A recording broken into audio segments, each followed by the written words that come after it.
viewers, welcome to News and Trends. You're watching the Daily News Bulletin with me, KV Nurumi. Here are the headlines.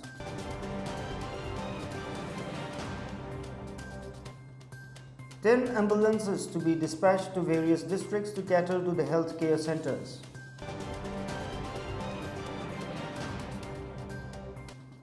CBSE to conduct remaining class 10th, 12th examinations after lockdown.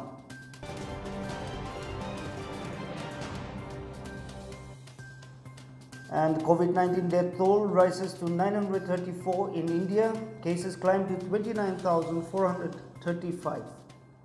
Now the details. Nagaland Chief Minister Neiphiu today dedicated 10 numbers of ambulances which was bought, funded by Nagaland state government to be dispatched to various districts to cater to the health care centers where there were no ambulances.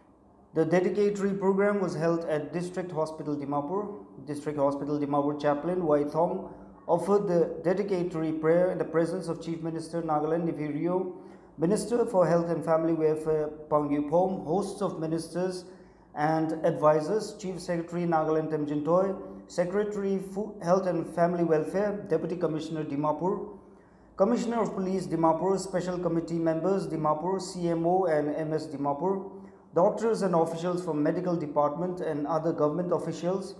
The Chief Minister also inspected the wards, toilets, newly installed 500 kVA transformer and 125 kVA generator.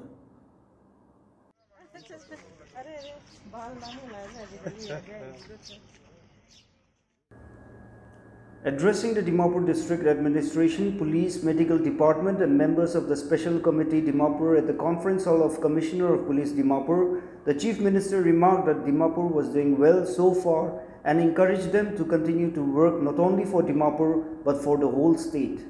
The first lockdown was successful and the second lockdown is due to expire on May 3rd with partial relaxation, particularly in the green zone, and therefore we need to educate the public and follow the guidelines of social distancing Rio maintained. As you are aware, the first lockdown successful. The second lockdown will expire on May 3rd. So there is some partial relaxation, particularly green zone. It is not only COVID-19 like our state. We are relaxed to a large extent. We only have to educate the public, give them into our confidence, and follow the directives of the guidelines. Rio said that although Nagaland do not have the presence of much factories and industries, yet the shops and construction works need to be regulated for economic activities. Further, while mentioning that besides COVID, monsoon was also fast approaching and felt that roads and other works need to be activated. Rio also said that agricultural activities has to continue, including lifting of machineries, sowing, harvesting as per directives from the central government. While reminding that 70% of Naga population comprises of farmers, Rio said when farmers do not sow, there will be no harvest. The Chief Minister also noted that all construction activity materials are transported to Nagaland from other states, and from Dimapur these materials and essential commodities including skilled and unskilled workers comes via Dimapur. In this regard, Rio advised the administration, police leaders for formulating policy to function best for the convenience and betterment of all. Chief Secretary Nagaland Temjintoi observed that isolation beds need to be increased, stating that more people would be admitted in the isolation wards than COVID hospital. He explained that COVID suspects would be first kept in the isolation wards and only after the patient test for COVID positive will be taken in the COVID-19 hospital. DC Dimapur Anup Kimchi, CP Dimapur Rotihu Tetsio and Special Committee Convener, also APC and Commissioner Secretary Agriculture Kikheto also apprised the Chief Minister and his entourage about the arrangements preventive measures enforced in Dimapur city for containing the pandemic. The Central Board of School Education (CBSE) will conduct the remaining Class 10 and 12 exams after the lockdown. This was disclosed by Union Human Resource Development Minister Ramesh Pokhriyal Nishank yesterday. He said as soon as the national lockdown will be lifted and the situation returns to normal, the government will announce the schedule for holding the CBSE examinations in the country. The minister was replying to a question while interacting with parents from across the country online. The HRD minister advised parents not to force children to study entire day and let them study with a free mind. He said the CBSE will soon begin evaluation of papers which have already been conducted.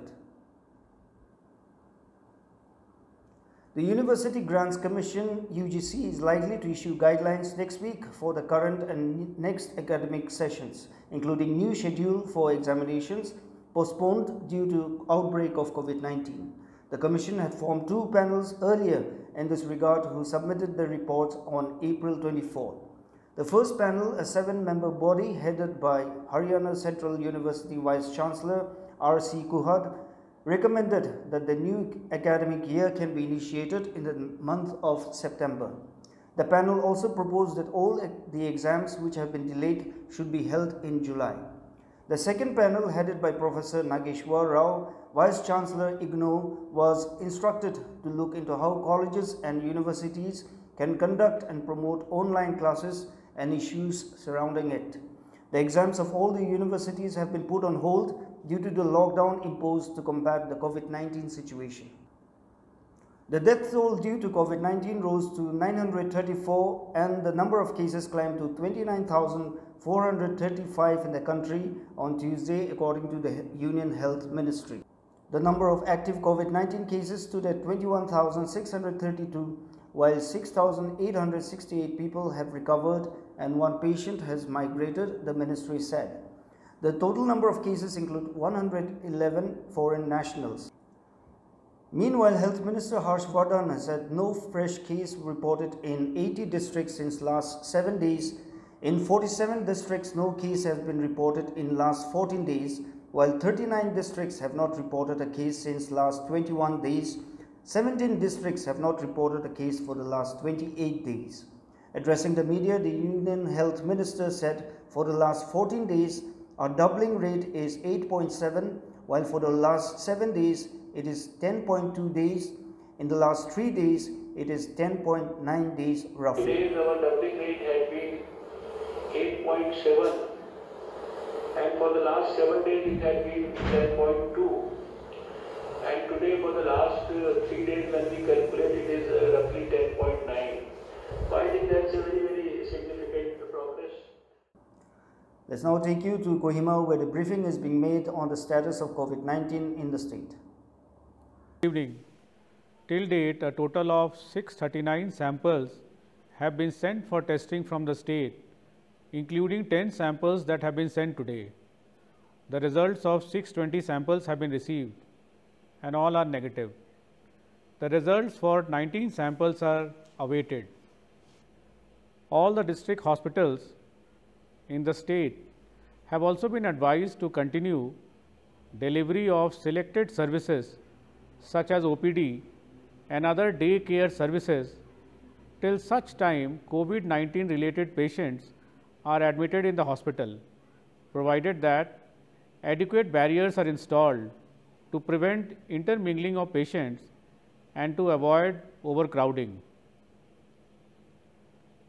In connection to the Nagaland Medical Council, partnering with the Department of Health and Family Welfare for providing OPD service in the districts, the health care services has also been started in Okha district at Town Sub-Center and in Mokokchung at Kumlung Sub-Center, Impur Clinic and Impur Christian Hospital besides Kohima and Dimapur.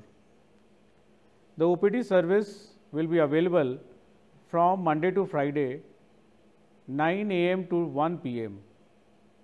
Depending on the availability of volunteers, similar arrangements will be expanded to other locations and districts.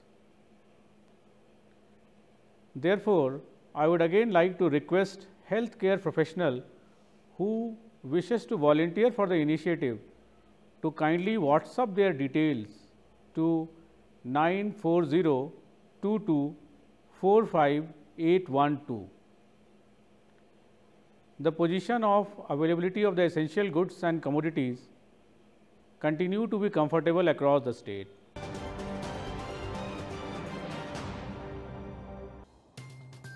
The State Bank of India SBI Nagaland Secretariat Branch has issued a clarification regarding the issue of crediting and debiting from the accounts of beneficiaries of stranded persons outside the state, stating that there were many instances of the same accounts with different names. SBI Nagaland Secretariat Branch said it had consulted the state government on the issue and working on the list. The verified beneficiary list from the state government will be credited on 28th of this month, that's today, the branch manager stated.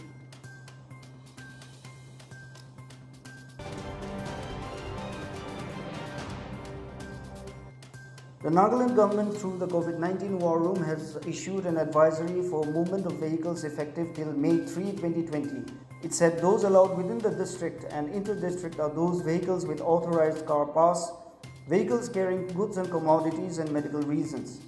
Vehicles allowed in interstate will be those carrying goods and commodities and medical reasons. Vehicles not allowed will be those without authorized car pass. There will be ban on private commercial passenger vehicles such as bus, taxi and auto etc. within inter-district, and for interstate, ban on vehicles without authorized car pass. And with that, we come to the end of this bulletin. Do subscribe to us on our YouTube channel and also follow us on Twitter. Do stay tuned as we try to bring lots more of this news and updates through this medium. Meanwhile, we once again request you to take cognizance of all the directives been issued by the government from time to time in order to contain the pandemic. Meanwhile, stay home and stay safe. From all of us here is bye for now and thanks for watching.